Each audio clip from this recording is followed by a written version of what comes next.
So in that last video we covered, given the function, using the short run behavior and long run behavior to get a very broad sketch of the graph going. We really need Desmos or some sort of graphing tool to help us kind of connect the dots.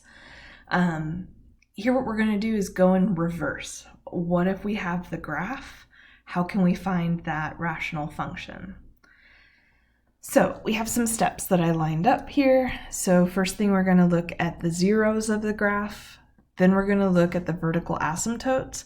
With those two pieces, we can start to build the numerator and denominator of our rational function. If there's a hole in the graph, so that would be graphed with an open circle, then what you would do is you would add that factor to both the numerator and denominator without it canceled out. And then what we're going to have is this constant value out front, like a number, and we'll need to solve that by plugging in a coordinate that we hadn't used already. So let's look at the process through this. So what I'm thinking about here is I'm starting to build a structure for this rational function, and I'll have a numerator and denominator.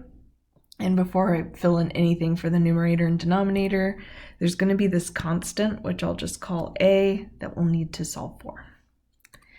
Okay, so let's start with the zeros of the graph. So locating the zeros, we're just looking at what intersections do we have with the x-axis. So that occurs right here at 5. So we have this coordinate 5, 0. So since we have a 0 at 5, 0, it's like we have x equals 5. But putting that into our factored form, so this is going to go into the numerator. So the zeros of the graph tied to the numerator, just like how we solved for zeros in the last video. And then what we're going to have is this kind of change in sign. So where we have x equals positive 5, it's coming from the fact that if we subtract 5 from both sides in that equation, we'd have x minus 5 equals 0. That's where we can see that plugging into the numerator, we want this factor of x minus 5. So you'll have this change of sign for the point that you have on your graph versus how it shows up in that factored form.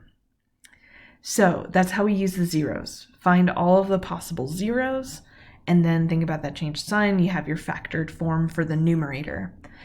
What we also want to think about is multiplicity here, and it relates exactly to how we talked about multiplicity with polynomials. Here I'm seeing at the 0 that we're just crossing right through, so nothing special is really happening there. So that would be a multiplicity of 1. If we saw a bounce there, then we would have multiplicity of 2. If we saw something cubic there, then you would put an exponent of 3. So just pay attention to those zeros and the behavior around it. All right, our next piece is going to be the vertical asymptotes.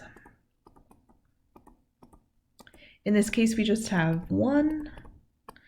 So the vertical asymptote is going to help us form the denominator, because as we solved for them in the last video, is all about setting the denominator equal to 0. What we can see here is we have a vertical asymptote happening at x equals 4.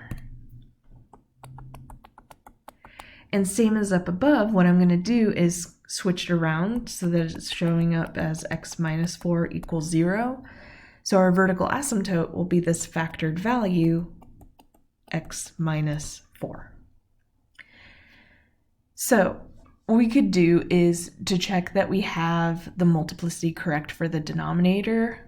Well, okay, sorry. Next step is looking for a hole, which there aren't any, so we don't need to worry about adding on any extra factored pieces that would cancel out with each other, since this is all not continuous, but there are no holes in the graph. From there, what I can see is that we are looking at the same degree in the numerator and denominator. We have degree 1, degree 1. So this asymptote's coming from the division of two values, which makes sense if we're getting a number out. In those cases for what our horizontal asymptote could be, it could either not exist, and that's when the degree of the numerator is larger than the denominator, We could have y equals 0, and that's going to come through when the, gotta get this order right, the numerator degree is smaller than the denominator. But if your horizontal asymptote's anywhere else besides 0, that's coming from an equal degree in the numerator and denominator. So with that, I have this idea that the degree should be equal, and we're seeing that here. If something was happening like it was squared in the numerator, then to have this work out, then I would square the factor of the denominator. So we can adjust and make that work. With these, you can also, as we're forming this function, plug this into a graphing calculator and see that it works.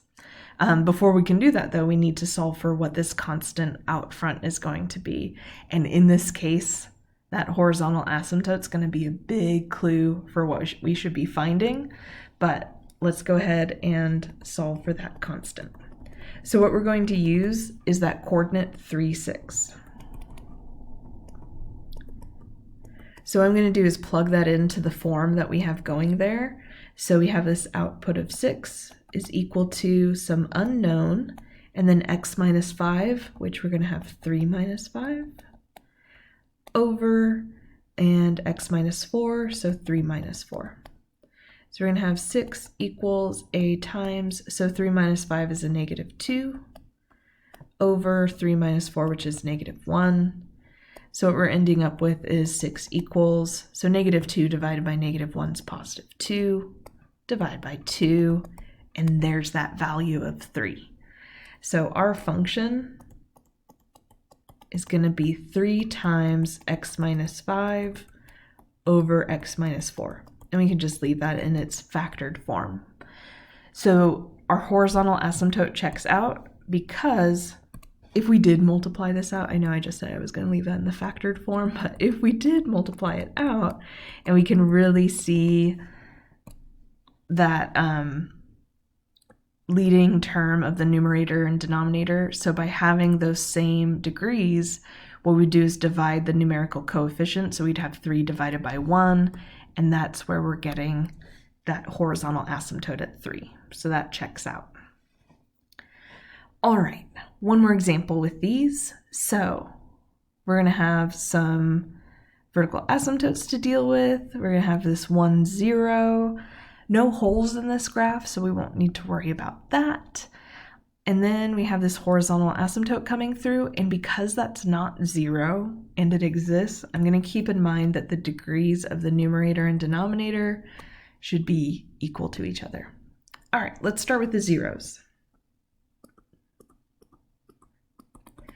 So we only have 1, 0 that's occurring at 2, 0.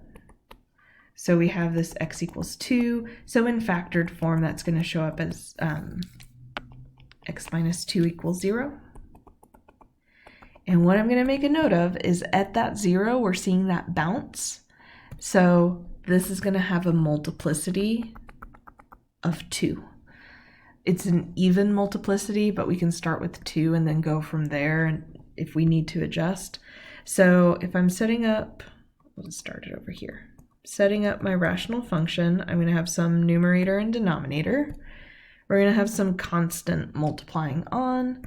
And what I have is this 0, which is all about the numerator. And that'll be showing up as x minus 2. And then because of the bounce, that factored piece will have an exponent of 2.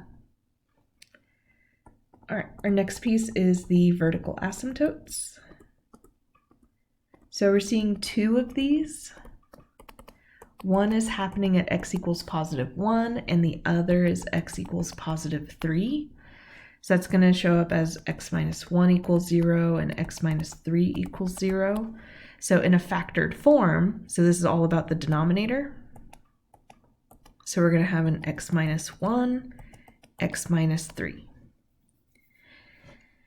So in this setup, if I think about the degrees of the numerator and denominator at this point, it makes sense. So in the numerator, we have x squared. In the denominator, we would also have x squared if we multiplied everything out. So that looks great. The horizontal asymptote's giving me a clue of what should be happening with that value of a. But again, we can kind of prove that by plugging in this coordinate. So we have this output. Okay, so let me just make the note. Constant that we're finding using the point 0, 8/3. So we're having 8/3 as the output for the function, and then we're plugging in 0 for x. So you have a 0 minus 2 squared over 0 minus 1 times 0 minus 3. So this is 8/3 times, let's see, in the numerator, 0 minus 2, so negative 2 squared, which is positive 4. And then times that value of a. And then the denominator, negative 1 times negative 3, so positive 3. So to get rid of that 4/3, I'm going to multiply both sides by the reciprocal of 3/4. So on the left-hand side, let's see, those 3's will cancel, and then 8 divided by 4 is just equal to 2. And then on the right-hand side, by multiplying with the reciprocal, all of those just cancel out, so we just have a left over. So a is 2, which works out perfectly because we should be getting 2 right there. So that's a way of kind of double checking that you have the rest of it set up correctly, is we expect it to be 2, but plugging in here, if you got a different value out, then that would make me think that some of the zeros are, or the vertical asymptotes are set up incorrectly. So this is going to be 2 times x minus 2 squared over x minus 1 times x minus 3. And then when you solve these, you have your graphing calculator ready, plug it in, because it should look exactly like the graph that was given to us.